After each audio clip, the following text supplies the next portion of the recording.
का राजस्थान में हूं आपके साथ हेमंत कुमार और आज का मुद्दा है तबादलों पर बैन, बैकडोर से खेल। दरअसल प्रदेश में शिक्षा विभाग में तबादलों का मुद्दा एक बार फिर से चर्चा में है। कांग्रेस प्रदेशाध्यक्ष गोविंद सिंह डोटासरा ने शिक्षा मंत्री मदन दिलावर पर तबादलों को लेकर गंभीर आरोप लगाए। डोटासरा ने दावा किया इस बात का कि राज्य की बीजेपी सरकार तबादला बैन की आड़ में शिक्षा विभाग में भ्रष्टाचार का खुला खेल खेल रही है। शिक्षा विभाग बैन की आड़ में बैकडोर से भ्रष्टाचार की पर्ची कटाने वालों को मनचाही पोस्टिंग दे रहा है। इधर बीजेपी ने इस पर पलटवार करते देर नहीं लगाई, लेकिन यह भी नहीं बताया कि क्या वाकई बैन में भी ट्रांसफर हो रहे हैं। लेकिन उल्टा गोविंद सिंह डोटासरा को आईना दिखाते हुए कहा कि डोटासरा खुद का कार्यकाल याद करें, जब खुलेआम शिक्षकों ने सीएम के सामने तबादलों में रिश्वत की बात कही थी। अब सवाल यह कि आखिर कागजों में बैन है तो क्या पर्दे के पीछे से ट्रांसफर के नाम पर भ्रष्टाचार का खेल चल रहा है? आज इसी पर करेंगे प्रदेश की सबसे महत्वपूर्ण चर्चा। पहली रिपोर्ट देखिए।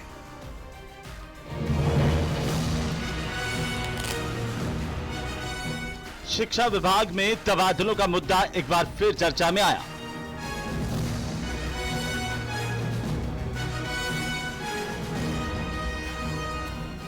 डोटासरा का आरोप, तबादला बैन की आड़ में भ्रष्टाचार का खेल।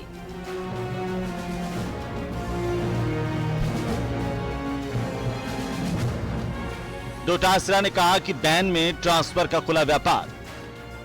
3 महीने में आप प्रमोट हुए लोगों को पदस्थापन क्यों नहीं दे रहे हो और बैन के अंदर ट्रांसफर क्यों कर रहे हो? बीजेपी का जवाब, डोटासरा के कार्यकाल में चलता था खेल। तो भ्रष्टाचार करने वाली आपकी सरकार थी और आप उस सरकार के अंदर मंत्री थे। अब राजस्थान की सरकार ईमानदारी के साथ और पारदर्शिता के साथ स्थानांतरण कर रही है और आपकी सरकार में राजनीतिक प्रताड़ना के आधार पर जो ट्रांसफर किए गए थे उनको ठीक करने का काम कर रहे हैं। तबादलों पर बैन, बैकडोर से खेल। बहुत महत्वपूर्ण है क्योंकि लगातार शिक्षकों को लेकर के तबादला नीति बनाने की बात तो कई सरकारें करती आई हैं, लेकिन ना ये सरकार एक ट्रांसफर की पॉलिसी बना पाई, ना ही पिछली वाली सरकार जो बड़े बड़े दावे करती है वो ट्रांसफर की शिक्षकों को लेकर कोई पॉलिसी बना पाए।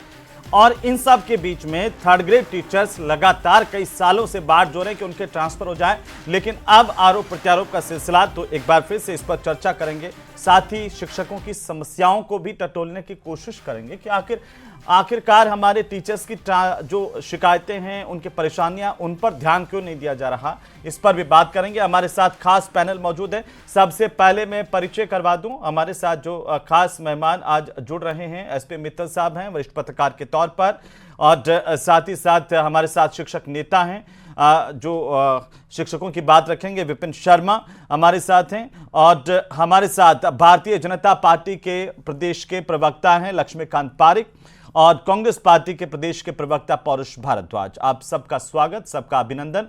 लक्ष्मीकांत पारिक साहब, गोविंद सिंह डोटासरा कह रहे हैं कि बैन लगा हुआ, लेकिन ट्रांसफर के नाम पर यह सरकार भ्रष्टाचार का खेल खेल रही है और टीचर्स को इस तरह से ठगा जा रहा है, ठगा सा महसूस कर रहा है प्रदेश का टीचर, जिसको आप लोगों ने बड़े बड़े दावे किए थे कि हम सरकार में आ जाएंगे, ट्रांसफर पॉलिसी बनाएंगे, सब बाग दिखाए, जो कांग्रेस नहीं कर पाई वो हम कर देंगे और आपका नीति के साथ ट्रांसफर होगा। वो आज बैकडोर से हो रहा है। बोलिए।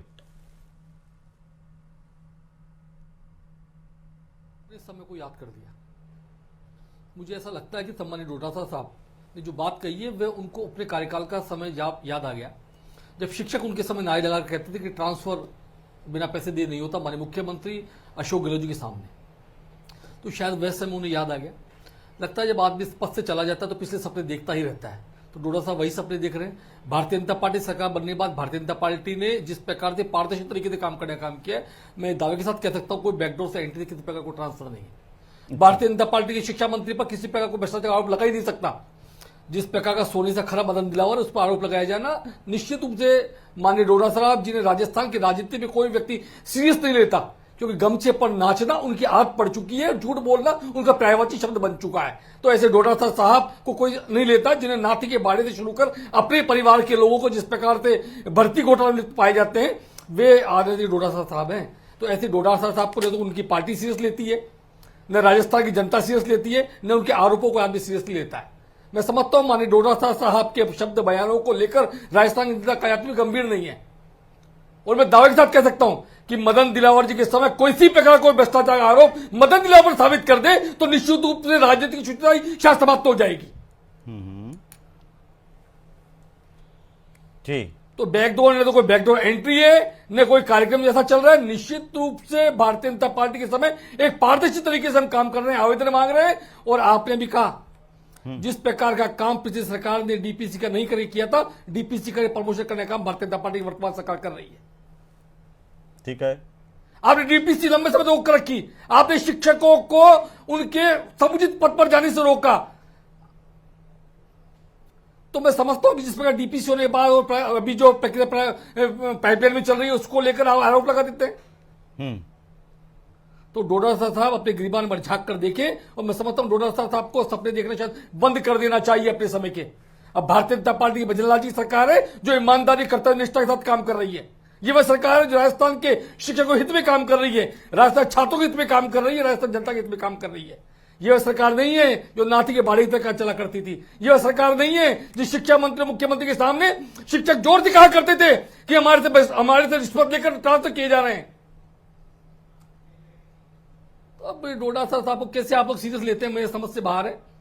अच्छा। जो व्यक्ति अपने क्षेत्र की सीटों को नहीं बचा पा रहा हो, जो व्यक्ति अपनी पार्टी में अस्तित्व को नहीं बचा पा रहा हो, जो व्यक्ति अपनी पार्टी के संगठन को मजबूत नहीं कर पा रहा हो, जो व्यक्ति अपने विधायकों को एक साथ ले नहीं पा रहा हो, जो व्यक्ति नेता प्रतिपक्ष के साथ प्रदेश अध्यक्ष भूमिका को सफलता निभा नहीं पा रहा हो, उस व्यक्ति को कैसे सीरियस लिया जा सकता है। अब बात डोटासरा साहब की एक बात बता दूं, डोटासरा साहब बात चर्चा में रहने के लिए ऐसे वक्तव्य दिया करते हैं जिससे वो छपास का जो उनका रोग लगा हुआ है ना, वो रोग पल्लवित होता है रोजाना। ठीक है सर। परुष भारद्वाज जी वो कह रहे हैं कि डोटासरा जी को अपना कार्यकाल याद आ रहा है और ऐसे उलझुल आरोप सरकार पर लगा रहे हैं। देखिए, भारतीय जनता पार्टी चूंकि देश की इतिहास में लंबे समय तक विपक्ष में रही है, तो भारतीय जनता पार्टी अभी तक विपक्ष की मानसिकता से उभर ही नहीं पाई। सत्ता पक्ष होने के नाते इनको होना यह चाहिए था कि विपक्ष यदि इनके ऊपर कोई आरोप लगा रहा है तो ये तथ्यात्मक उसका जवाब सामने लेकर के आए। आपको पता है हमारे अध्यक्ष जी ने जो आरोप लगाए बिल्कुल तथ्यात्मक आरोप लगाए। आप इनसे पूछ लीजिए कि अगर ये लोग बैकडोर से तबादले नहीं करे तो फिर शिक्षा विभाग के लोग या शिक्षा संगठन जो है वो इनके खिलाफ धरने पे क्यों बैठे, इनसे पूछ लीजिए। हमने थोड़ा उनको धरने पे बैठने के लिए कहा है। दूसरी बात देखिए, ये लोग कह रहे हैं कि ट्रांसफर हुआ, मैं पूछ रहा हूँ डोटासरा जी कह रहे हैं कि ट्रांसफर किया इन्होंने, क्या कब किया बताएंगे? मैं आपसे इसी बात को कह रहा हूँ हेमंत जी की देखिए कि इनके हुआ तो डेट बताइए। बैकडोर से गवर्नमेंट ऑर्डर निकाल के ट्रांसफर किए जा रहे हैं। अरे तो सर किए जा रहे हैं तो उसकी डेट लिस्ट कोई होती है निकलती है, उसके ट्रांसफर का तारीख बताइए थोड़ा सा, हम भी उसको चर्चा को आगे बढ़ाएं। फिर आपके अगर आप आरोपों में दम है, अगर आप कह रहे हैं कि पैसे लेकर के, सुनिए ना सर एक मिनट परुष भारद्वाज जी, मैं बीच में नहीं बोलना चाहता हूं, मैं सिर्फ इतना कर रहा हूं कि आप जो आरोप लगाएं उनका कोई आधार हो तो वो आप पेश करें तो वो ज्यादा विश्वसनीय लगेगा। जैसे आप कहते हैं कि मान लीजिए कि शिक्षा विभाग में भ्रष्टाचार का खेल हो रहा है, तो एक दो कोई आप इस तरह के तथ्य पेश करें कि भाई देखिए उन्होंने पैसे उनसे लिए या फिर ये लिस्टें इन्होंने बैन में निकाल दी, तो उस आधार पर मैं कर रहा हूं। बाकी आप बोलिए, 1 मिनट तक मैं आपको नहीं रोकूंगा सर, बोलिए। हेमंत जी देखिए, मैं इसी बात को आपसे कह रहा हूं कि शिक्षक चूंकि लगातार आकर के हमारे प्रदेश अध्यक्ष जी को शिकायत कर रहे हैं, और आप जानते हैं कि शिक्षक का जिस व्यक्ति ने शिकायत करी है उसका नाम लेने पर इस सरकार के अंदर उसके ऊपर क्या गाज गिरेगी आप भी समझते हैं, मैं भी समझता हूं। और आपकी खुद की ओपनिंग रिपोर्ट में बताया कि भारतीय जनता पार्टी के द्वारा जो है इस आरोप का खंडन नहीं किया गया कि इन्होंने ट्रांसफर नहीं किए। ये इस आरोप का तो खंडन कर रहे हैं कि भ्रष्टाचार नहीं हुआ, परंतु इन्होंने इस आरोप का खंडन नहीं किया इन्होंने कि इन बैकडोर में तबादले नहीं किए। ये आपकी खुद की रिपोर्ट में बताया। दूसरी बात, अभी डीपीसी की बात चल रही थी, मैं तो ये भी बता दूंगा कि कब ट्रांसफर हुआ। मैं तो आपने इनको 5 मिनट इनको निर्बाध रूप से बोलने दिया, मुझे तो मेरी बात कर लेने दीजिए। आप मेरा तोड़ने बाद सवाल कीजिएगा आप मेरे से। ठीक है सर, मैं आपसे इस बात को कह रहा हूं कि देखिए, शिक्षा प्रदेश का दुर्भाग्य है कि एक ऐसा शिक्षा मंत्री है कि जो कि हिजाब पे टिप्पणी करता है, जो शिक्षिकाओं के अर्धनग्न वस्त्रों पर टिप्पणी करता है, जो मोबाइल पर टिप्पणी करता है, जो आदिवासियों के डीएनए चेक करने पर टिप्पणी करता है, परंतु वो शिक्षा विभाग की जो 1.25 लाख से ज्यादा पद जो रिक्त पड़े हुए हैं उन पे बात नहीं करते। आपको पता होगा कि हमारे समय कंप्यूटर अनुदेशक की हमने वैकेंसी जो है वो संविदा पे निकाली थी, भारतीय जनता पार्टी ने उसका विरोध किया था। उसके बाद में हमने जो है विपक्ष के विरोध को वाजिब मानते हुए, जायज मानते हुए हमने उनको पदों को स्थायी पदों में परिवर्तित किया, परंतु उनमें से जो कुछ एक पद जो है वो वेकेंट वो भरने से रह गए थे। अब इन्होंने भी उसकी भर्ती निकाली है और इन्होंने संविदा तो छोड़ दी, इन्होंने ठेके पे निकाली है। और दूसरी बात देखिए, आज स्थिति क्या हो गई, प्रदेश में प्रिंसिपल के 7,000 से ज्यादा पद खाली है, वाइस प्रिंसिपल के 7,526 से ज्यादा पद खाली है, व्याख्याता के 17,225 से ज्यादा पद खाली है, वरिष्ठ अध्यापक के 25,502 पद खाली है। आपको ध्यान होगा 26 मई को इन्होंने अभी डीपीसी की थी उप प्राचार्य से प्राचार्य बनाने के लिए 4224 पद थे। उसके 3 दिन बाद इन्होंने उनका पदोन्नति का आदेश निकाल दिया और देखिए मजे की बात कि इन्होंने उन वाइस प्रिंसिपलों को उसी स्कूल का प्रिंसिपल लगा दिया जहां पे वाइस प्रिंसिपल थे। और उससे बड़े मजे की बात है कि जो उस समय के जो प्रिंसिपल थे उनका ट्रांसफर किया नहीं, यानी कि 4224 जगह एक स्कूल में 2 प्रिंसिपल काम करते रहे। उसके बाद में इन्होंने डीपीसी की बात निकाली, 425 लोग तो बेचारे नए पदों पर आए बिना ही रिटायर हो गए। उसके बाद इन्होंने जो बचे 3806, तो इन्होंने 2 बार डीपीसी की तारीखें निकाली। इन्होंने एक बार जो है तारीख उसकी रिटायर हो गई, अब उसके बाद में दूसरी तारीख इन्होंने 25 अगस्त निकाली है। इनका फर्ज ये होना चाहिए था, ये अभी बोल रहे थे कि हमारी जीरो टॉलरेंस की नीति है भ्रष्टाचार पे।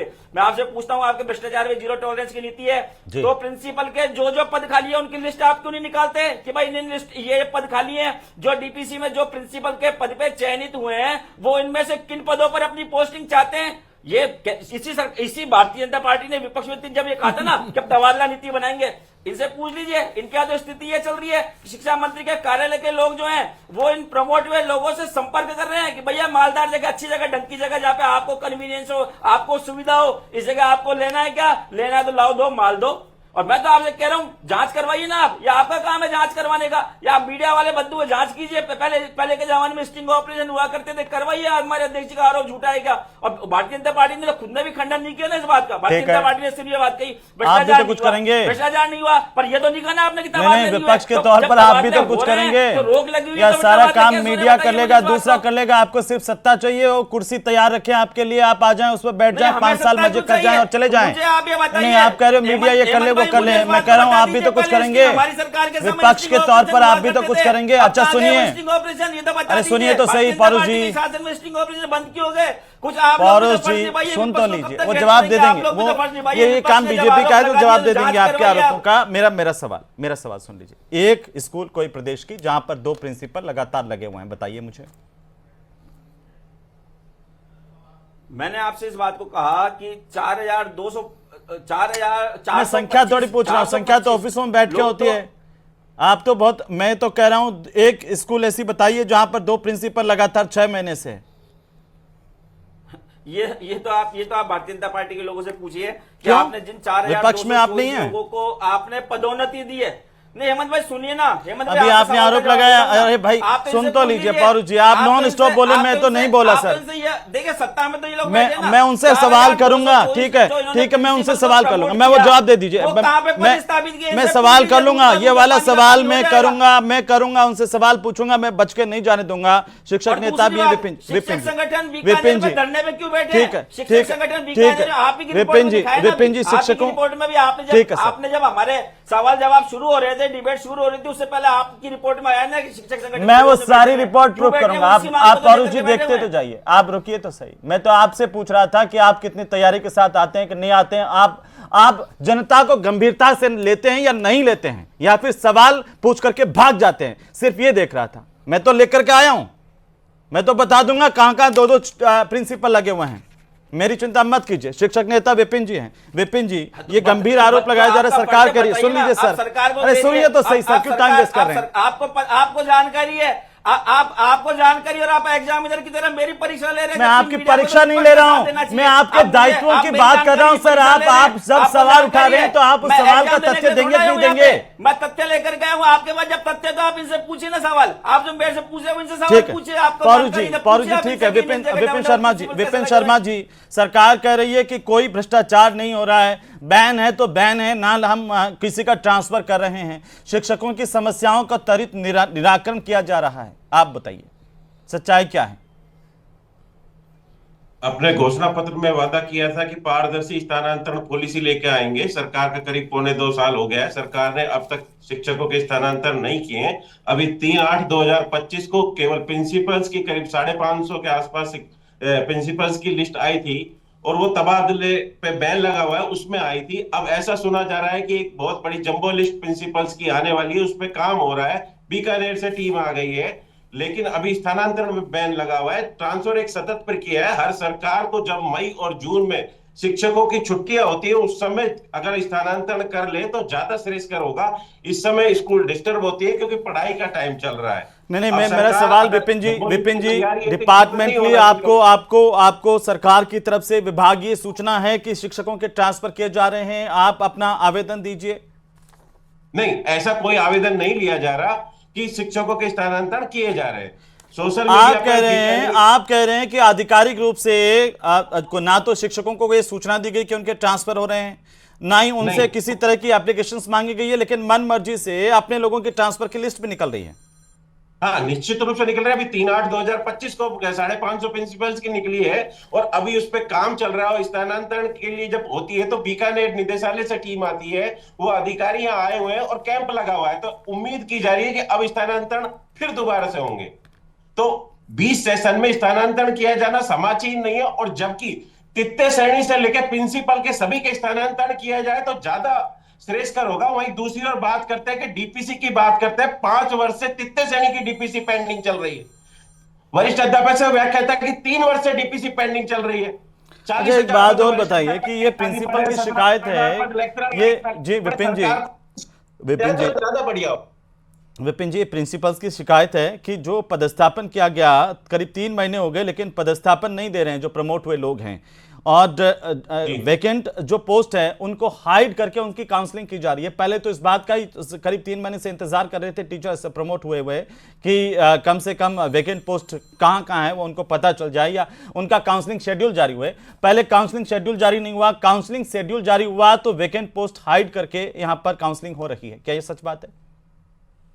बिल्कुल सच बात है। जब काउंसलिंग होती है तो जो शहर की पोस्टें होती है, शहर के आसपास जिले की पोस्टें होती है, उनको हाइड कर दिया जाता है और सुदूर पोस्टें खोली जाती है। उनको पूरी तरह से पारदर्शिता से कोई भी सरकार ओपन नहीं करती। मैं इस सरकार की नहीं कर रहा, पूर्व में भी यही होता रहा है कि जहां दूर सुदूर की पोस्टें वही ओपन होती रही है और काउंसलिंग में चूज किया जाता है। फिर ये कहा जाता है कि आपने काउंसलिंग में चूज किया है। जब आप दिखाओगे नहीं और काउंसलिंग में ही दिखाओगे कि दूर का पद है तो चूज करना पड़ेगा शिक्षक को।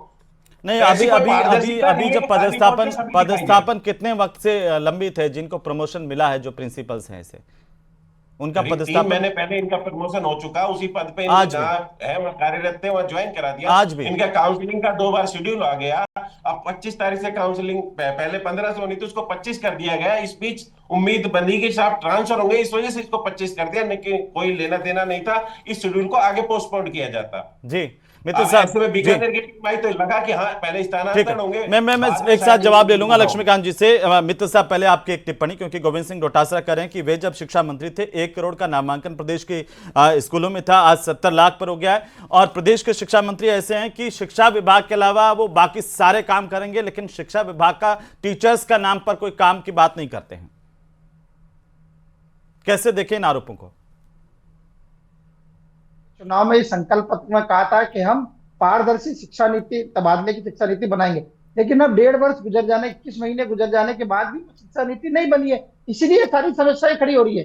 अभी जिस तरीके से लक्ष्मीकांत जी भारद्वाज जी ने ये उदाहरण दिया कि मुख्यमंत्री जी के सामने कांग्रेस के जो थे कि जब भ्रष्टाचार की बात आई शिक्षकों ने कहा, मेरा ये कहना है कि वो बात तो गई, कांग्रेस हार गई इस चुनाव पर, उस मुद्दे पर हार गई चुनाव। अब आप सरकार में बैठे हैं, आपसे ये सवाल पूछा जाएगा कि आप तबादला नीति क्यों नहीं बनाई है। और जो गोविंद सिंह डोटासरा साहब ने आज जो सवाल उठाया उसका जवाब लक्ष्मीकांत भारद्वाज जी को देना चाहिए कि जब वाइस प्रिंसिपल की क्या नाम से आपने पदोन्नति प्रिंसिपल के पद पर कर दी तो उनकी पोस्टें अभी तक क्यों नहीं दे रहे?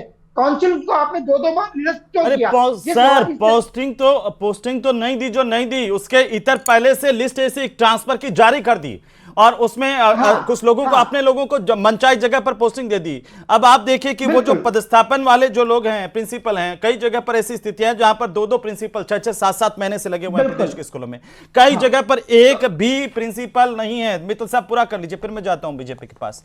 तो मेरा अहमद यही सवाल है कि ये जो डोटासरा साहब ने जो पिन पॉइंट आज मुद्दा उठाया है, इसका जवाब तो भारतीय जनता पार्टी को देना ही पड़ेगा ना। और जब ऐसे मुद्दे उठाएंगे और उनका जवाब नहीं आएगा तो फिर क्या नाम से ये माना जाता है कि साहब बैकडोर से जब तबादले हो रहे हैं तो भ्रष्टाचार भी हो रहा है। सरकार पारदर्शी तबादला नीति क्यों नहीं बनाती है? दूसरा एक बात और कि आज भी शिक्षा विभाग में 1.5 लाख पद खाली पड़े। सरकार 1.25 लाख भरने की रिक्तियां बात बताइए। करे। गोविंद सिंह डोटासरा ने कहा कि 1.25 लाख रिक्तियां आज भी एजुकेशन डिपार्टमेंट में खाली पड़ी हुई हैं, नामांकन गिर गया है, स्कूलों की हालत बदतर हो गई है। उन्होंने ये भी कहा कि 26,000 करोड़ जो पुराने स्कूल हैं उनकी मरम्मत करने के लिए चाहिए, लेकिन सरकार के पास तो 26,000 भी नहीं है और वो मरम्मत नहीं करवा पा रहे हैं। ये लक्ष्मीकांत पारिक साहब, मुझे लगता है कि बहुत गंभीर आरोप है। और पहला आरोप तो यही है, प्रिंसिपल्स बड़े परेशान हैं, उनके साथ ये अन्याय क्यों है? उनकी वैकेंट पोस्ट को हाइड करके आप काउंसलिंग करवा रहे हैं और ऊपर से उनको पदस्थापन किए बिना ट्रांसफर की लिस्ट भी आ गई। वो ट्रांसफर लिस्ट में लेके आया हूं सर, आप कहें तो मैं एक एक नाम सुना सकता हूं। बैन है तो ट्रांसफर कैसे? तो मैं सम्मानीय पौरुष भारद्वाज जी की बात का जवाब देता हूं। सम्मानीय पौरुष भारद्वाज जिस प्रकार का आरोप लगाया और आरोप लगाने के बाद कहा कि भारतीय जनता पार्टी की सरकार के समय कुछ बैकडोर से एंट्री के लिए शिक्षा विभाग के कार्य जो कर्मचारी फोन कर रहे हैं। देखिए, अदालत भी गवाह और सबूत मांगती है। मैं समझता हूं माननीय पौरुष भारद्वाज जिस प्रकार गंभीर आरोप लगाए, इन्हें गवाह और सबूत पेश करने चाहिए तो करने चाहिए। आपके चैनल पर बैठ कर करें। हेमंत जी, आप न्यायाधीश के इस पर बैठे, मैं समझता हूं आपको इस बारे में न्यायाधीश नहीं हो, लेकिन जनता का वकील तो हूं सर। कर्मचारी का एक मिनट अरे जनता वकील है, एक मिनट। अरे भाई सुनते नहीं है, बस यही प्रॉब्लम है, यही प्रॉब्लम है, यही प्रॉब्लम है। आरोप लगाते सुन नहीं पाएगी पौरुष भारद्वाज, बैंक को सुन लो देती देर से, ये बोलेंगे टाइम खराब करेंगे, इतना कुछ नहीं करेंगे। आपने गंभीर आरोप कैसे लगाए तो आप बताइए अब ये हेमंत जी को लगता है कि न्याय नहीं है ये, और आप जनता वकील, इसलिए आपको कह रहा हूं कि जनता वकील के नाम से पूछिए कि किस कर्मचारी ने में इनके किसी आदमी से कहा कि लाइए मैं ट्रांसफर करता हूं, नाम बताइए या फिर माफी मांगिए। ये माफी मांगेंगे नहीं, ये झूठ बोलेंगे, रोज झूठ बोलेंगे। पहली बात। अब दूसरी बात करता हूं आपसे मैं, इनकी दूसरी बात पे आता हूं मैं। अरे भाई हेमंत जी चुप कर रहे हैं इनको। एक मिनट पौरुष जी, अरे पौरुष जी सुन लीजिए सर, पौरुष जी सुन लीजिए। वो एक मिनट पौरुष जी अगर आप बीच में टोकेंगे वो जवाब कैसे देंगे? आप पहले जवाब सुन लीजिए। आप संतुष्ट नहीं हो तो मैं आपको मौका दूंगा ना आपकी बात रखने का। टाइम मत बर्बाद कीजिए। ये करेंगे पारिक साहब, जो आप बात कह रहे थे कि कैसे शिक्षा विभाग में, लेकिन सवाल तो लगातार इसलिए उठ रहे हैं कि क्योंकि आपने एक तरफ बैन भी रखा और दूसरी तरफ ट्रांसफर भी हो रहे हैं। बहुत छोटी सी टिप्पणी सर, इसलिए भ्रष्टाचार के भी आरोप लग रहे हैं। कहीं देखिए भ्रष्टाचार आरोप मैंने पहले कहा, माननीय पौरुष भारद्वाज जिस प्रकार का आरोप लगाया, मैंने कहा सबूत पेश करने चाहिए। सबूत पेश करने मैं कर देता हूं ना, मैं पेश कर देता हूं कि अगर बीकानेर से निदेशालय की टीम लगातार काम कर रही है, कर्मचारी लिस्ट कौन सी लिस्ट तैयार करें जब टीचर्स को आपने सूचना ही नहीं दी? आपने जो कहा जस्टिफाई, इन्होंने जो कहा जस्टिफाई कर रहे हैं, किस कर्मचारी पैसे मांगे आप बता रहे हैं क्या? हेमंत जी बताइए किस कर्मचारी पैसे मांगे इनसे, बताइए। ये जनता का सवाल है, ये टीचर्स का सवाल है कि 6 महीने से अगर एक स्कूल में 2 प्रिंसिपल की सैलरी आप दे रहे हैं तो ये छात्रों के साथ तो अन्याय नहीं है ना सर? पैसे मांगे। बहुत शुक्रिया इस चर्चा में शामिल होने के लिए। अब समय नहीं है, बहुत शुक्रिया। लेकिन सवाल जो है वो टीचर्स के भी जायज है कि आखिरकार उन्हें बिना सूचना के ट्रांसफर क्यों किए जा रहे हैं। सवाल तो इस बात को लेकर के भी खड़े हो रहे हैं। सरकार को बताना चाहिए कि जब बैन है तो ट्रांसफर की लिस्ट कैसे आ रही है।